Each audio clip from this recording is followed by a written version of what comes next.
आज Doubtnut app download करें। Doubtnut पर अपने सभी गणित, रसायन विज्ञान, भौतिक विज्ञान और जीव विज्ञान के डाउट्स का करो सफाया। बस प्रश्न की फोटो खींचो, एक ही प्रश्न को क्रॉप करो और तुरंत वीडियो सोल्यूशन पाओ। अभी डाउनलोड करें। हेलो दोस्तों, हमें सवाल दिया है कि तीन आवेश Q1, Q2, Q3 पर विचार कीजिए, जिनमें से प्रत्येक जो है Q के बराबर है तथा L भुजा वाले समबाहु त्रिभुज के शीर्षों पर स्थित है। हमसे कहा गया है और त्रिभुज के केंद्रक पर चित्र में दर्शाए अनुसार स्थित आवेश Q जो है, जो स्मॉल q का सजाती है, पर कितना परिणामी बल लग रहा है वो हमें बताना है। ठीक है, ये हमें चित्र दिया हुआ है। तो इस पे हमें क्या रखा हुआ है, ये हमारा ABC है, सब पे Q1, इस पे Q1, इस पे Q2 और इस पे Q3 आवेश है, जो कि हमें दिया है बराबर है, यानी कि Q1 बराबर है Q2 के बराबर Q3। ये हमारा आवेश Q दिया है और इस पे हमारा O पर जो आवेश दिया है वो क्या है, वो O पर आवेश जो हमारा या QO वो कैपिटल Q है। ठीक है, इसका जो हमारा केंद्रक है वो है। ठीक है, केंद्रक हमें कब प्राप्त होता है, समबाहु त्रिभुज में, अगर हम एक भुजा से क्या सामने वाली भुजा पे लंब खींचे तो। ठीक है, ये जहां पे तीनों कट करते हैं वो हमारा क्या होता है, इसका केंद्रक होता है। ठीक है, अब मान लेते हैं अगर इसको मैं D मान लूं तो यहाँ से A और D की दूरी क्या होगी, क्योंकि ये हमारा L और तीनों L हैं। ठीक है, तो यहाँ से देखिए AD की अगर हमें लंबाई निकालनी हो तो AD बराबर क्या होगा, यहाँ से देखिए ये हम जानते हैं ये कोण कितना होगा, 60 अंश होगा। ठीक है, तो साइन 60 अगर निकालें तो साइन 60 डिग्री क्या हो जाएगा, AD बटा कर्ण यानी कि L, यानी कि AD क्या हो जाएगा आपका लंबवर्धक, आपका हो जाएगा यहाँ से L साइन 60। साइन 60 का मान √3/2 होता है, तो √3 L बटा 2 हो जाएगा। तो O से A की दूरी अगर निकालनी हो तो क्या होगी, O से A की दूरी हमारी हो जाएगी यहाँ से OA बराबर क्या होता है, यहाँ केंद्रक से केंद्र की दूरी क्या होती है, यहाँ से आधार से इसकी दूरी होती है h बटा, अगर ऊंचाई h हो तो h बटा 3 होती है और यहाँ से 2h बटा 3 होती है, तो 2/3 AD होता है।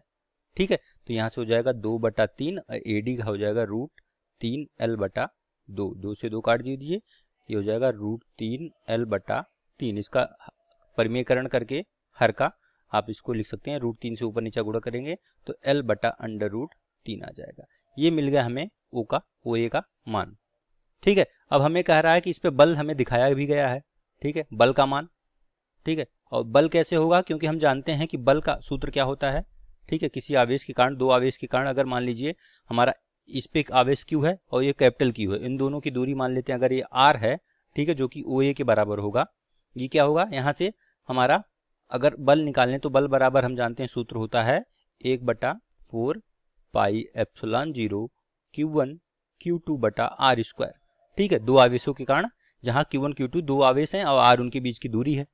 ठीक है, इसको इस प्रकार लिख लीजिए, 1/4 पाई एप्सिलॉन नॉट को मैं एक नियतांक के ले लेता हूँ, K Q1 Q2 बटा R का होल स्क्वायर, ये हमारा सूत्र होता है। तो यहाँ से अगर देखेंगे तो अगर F1 देखें, A की वजह से अगर F1 लग रहा है तो क्या होगा, हमारा A इससे दूर जाएगा, ये इसकी दिशा ये होगी F1 की। इस प्रकार B की वजह से जो होगा वो होगा इससे दूर इधर जाएगा F2, ये आपका इस प्रकार हमारा इस लाइन में होगा, हमारा होगा F3। ठीक है, और ये तीनों आपस में बराबर होंगे, क्यों, क्योंकि हमारा चूंकि Q1 Q2 Q3, Q1 बराबर Q2 है बराबर Q3 है, इसलिए हमारा F1 F2 F3 और R1 R2 R3 भी बराबर हैं, R1 बराबर R2 बराबर R3 बराबर R ही होगा, मतलब R1 ये R1 है, ये R2 है, ये R3 है। ठीक है, यहाँ से ये दूरियां भी बराबर होंगी। ठीक है, क्योंकि ये हमारा समबाहु त्रिभुज है, तो सारी दूरियां यहाँ से केंद्र से इसके केंद्र की दूरी, मतलब इसके केंद्रक से केंद्र की दूरी, एक कोने की दूरी सब जगह से बराबर होगी। ठीक है, तो ये R होगा, तो इसलिए जब R और Q1 Q2 बराबर हैं सारे, तो इसके लिए F का मान भी बराबर होगा। तो यहाँ से F1 अगर निकालें तो F1 का इसका परिमाण बराबर F2 बराबर F3 होगा। ठीक है, तीनों आपस में बराबर होंगे और ये क्या हो जाएगा, इसका मान होगा K Q कैपिटल Q, क्योंकि केंद्रक पे हमारा कैपिटल Q आवेश है, बटा R का मान है L बटा √3 का होल स्क्वायर। ठीक है, ये हो जाएगा 3K Q बटा L का होल स्क्वायर। ठीक है, F1 F2 F3 बराबर हो जाएगा। अब यहाँ से आप देखेंगे तो F1 और F1 तो नीचे की तरफ लग रहा है, F2 F3 इस दिशा में लग रहे हैं, और तीनों के बीच में कितना है कोण, हमारा ये कोण और ये कोण कितने हैं, 120 है, क्योंकि ये 30 होगा, ये 30 होगा, 60 हो गया, तो ये बचा आपका 120, इस प्रकार ये हमारा 120 120 हो जाएगा। ठीक है, चाहे आप देख सकते हैं समद्विबाहु त्रिभुज है, सॉरी समबाहु त्रिभुज है, तो तीनों कोण अगर हमारा ये इस प्रकार से है, ठीक है, ये तीनों बल लग रहे हैं, तो ये तीनों कोण हमारे कितने होंगे, तीनों मिलके 360 होंगे, तो बराबर बराबर होंगे, तो 120 120 120 होंगे। ठीक है, तो F2 और F3 का परिमाण क्या होगा, इसके बीच से जाए, क्योंकि F2 बराबर F3 है, तो इनका परिमाण जो है इस प्रकार से, यहाँ से अगर F मान लें तो ये यहाँ से ऊपर की तरफ जाएगा।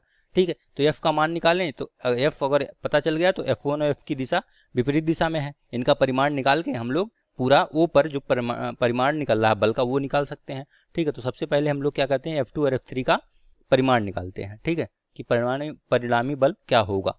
ठीक है, तो हम देख रहे हैं कि हमारा F2 F1 किस प्रकार लग रहा है, तो यहाँ से हम लोग कौन सा नियम लगाएंगे, समांतर चतुर्भुज का। ठीक है, ये आपका यहाँ से परिणामी निकालने के लिए समांतर चतुर्भुज का नियम लगाएंगे, तो क्या आएगा, समांतर चतुर्भुज के नियम से। ठीक है, उसका नियम क्या होता है हमारा परिणामी निकालने के लिए, F बराबर, अगर मान लें परिणामी बल F है, तो उस F का मान क्या हो जाएगा, F बराबर हो जाएगा F2 square plus F3 square plus 2F2 F3 cos theta, ये हमारा सूत्र होता है, इसका वर्गमूल। ठीक है, ये परिणामी के लिए सूत्र होता है। अगर ए बी दो वेक्टर हैं और किसी थीटा कोण पर झुके हुए हैं तो उनका परिणामी r जो है ये सूत्र होता है। तो यहाँ पे f मैंने मान लिया है कि इनका परिणामी है, तो यहाँ से f का मान निकालेंगे। अब F2 F3 बराबर है आपस में। ठीक है, तो ये इसको आप लिख सकते हैं 2F2 का होल स्क्वायर, ये भी हो जाएगा 2F2 का whole square into cos theta का मान क्या हो जाएगा आपका, यहाँ से अभी मैं इसको कॉस थीटा ही लिख देता हूँ। ठीक है, तो ये हो जाएगा, आप यहाँ से 2F2 का होल स्क्वायर अगर कॉमन ले लेंगे तो यहाँ बचेगा 1 प्लस कॉस थीटा, और कॉस हो जाएगा ये कॉस 120, क्योंकि थीटा का मान 120 है, और कॉस 120 का मान कितना होता है, -1/2।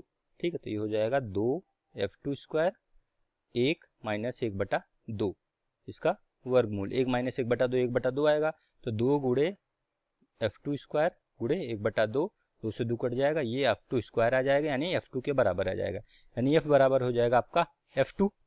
ठीक है, अब चूंकि हमें पता है कि F2 बराबर F1 है, यानी कि हमारा F1 जो है F बराबर आ जाएगा F1 के।